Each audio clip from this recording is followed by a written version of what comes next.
नमस्कार दोस्तों। एक बात सोचिए, अगर इस देश में कोई किसान अपने हक की बात करे, कोई छात्र नौकरी की बात करे, कोई गरीब अपने घर बचाने की बात करे, कोई गिरते रुपए पर बात करे, तो अचानक देशद्रोही कैसे बन जाता है। आज हम इस पर बात करेंगे। पिछले कुछ सालों में हमने देश में एक अजीब बदलाव देखा है। विकास, राष्ट्रवाद और सुरक्षा के नाम पर बहुत कुछ हुआ, लेकिन असल सवाल ये है कि इन सब के बीच सबसे ज्यादा कीमत किसने चुकाई। कुछ दिन पहले बिहार में गरीबों के घरों पर बुलडोजर चले, दिल्ली और देश की कई शहरों में झुग्गियां तोड़ी गई, लाखों लोग अचानक बेघर हो गए। लेकिन जब उनके घर टूटे तो चर्चा गरीबों की नहीं हुई। उस समय सोशल मीडिया हो, टीवी हो, सभी जगह आवाजें उठी, बांग्लादेशी, देशद्रोही, पाकिस्तान भेजो, हिंदू खतरे में है, इस तरह की तमाम आवाजें उठी। यानी मुद्दा गरीबी का नहीं, माहौल का बना दिया गया। फिर किसान आंदोलन हुआ। सालों से कर्ज, फसल की कीमत और जीविका की लड़ाई लड़ रहे किसान सड़क पर बैठे, उन्हें खालिस्तानी बता दिया गया। सीएए और एनआरसी के विरोध में लोग उतरे क्योंकि उन्होंने अपनी नागरिक अधिकारों की भविष्य की चिंता थी। छात्र सड़क पर आए रोजगार और एग्जाम में धांधली को लेकर, लेकिन हर बार हुआ क्या? छात्र आंदोलन को या तो मीडिया ने दिखाया नहीं या उन्हें राजनीतिक साजिश बताकर खारिज कर दिया। हर विरोध को कांग्रेस की साजिश, टुकड़े टुकड़े गैंग या विदेशी फंडिंग कहकर बदनाम कर दिया गया। मीडिया के एक बड़े हिस्से ने आंदोलनकारियों को अपराधी की तरह दिखाया। सोशल मीडिया पर गालियां दी गई, उन्हें देश का दुश्मन कहा गया। लेकिन इन सब के बावजूद गरीब जनता, किसान और छात्र लोकतंत्र पर भरोसा रखते हुए शांति से अपने अधिकारों की लड़ाई लड़ते रहे।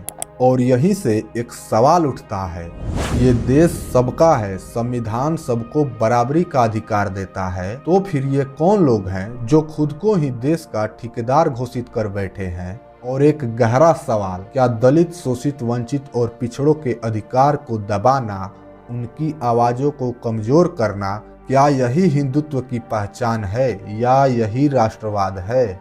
और अब जरा एक और उदाहरण देख लीजिए, लद्दाख।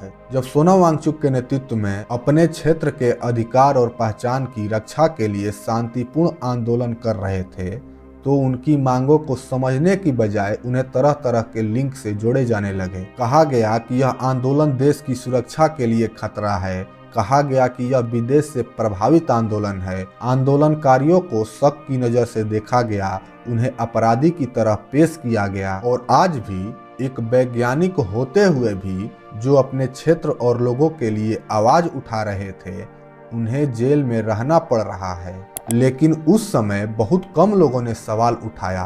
बहुतों को तब नहीं लगा कि शायद यहाँ कुछ गलत हो रहा है।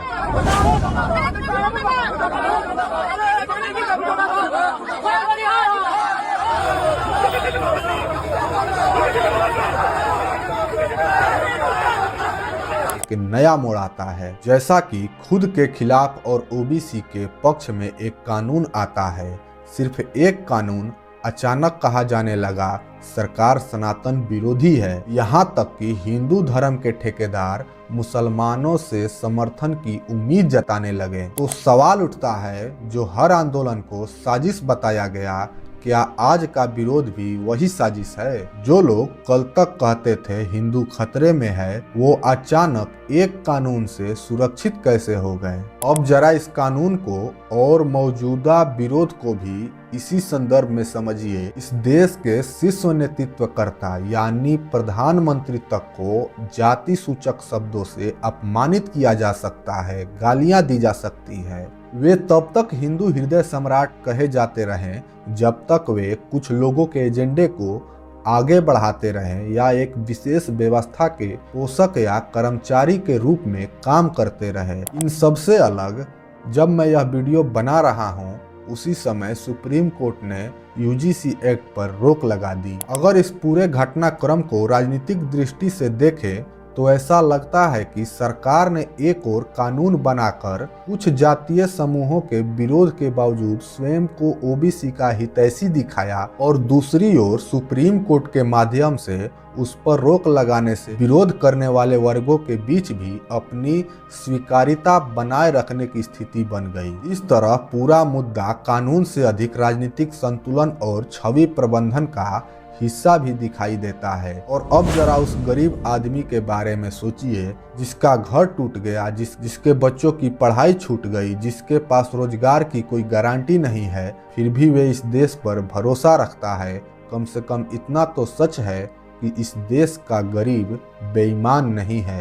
शायद यही इस देश की असली ताकत है। अगर यह बातचीत अच्छी लगी हो तो इस चैनल को सब्सक्राइब कर लीजिएगा। जय हिंद।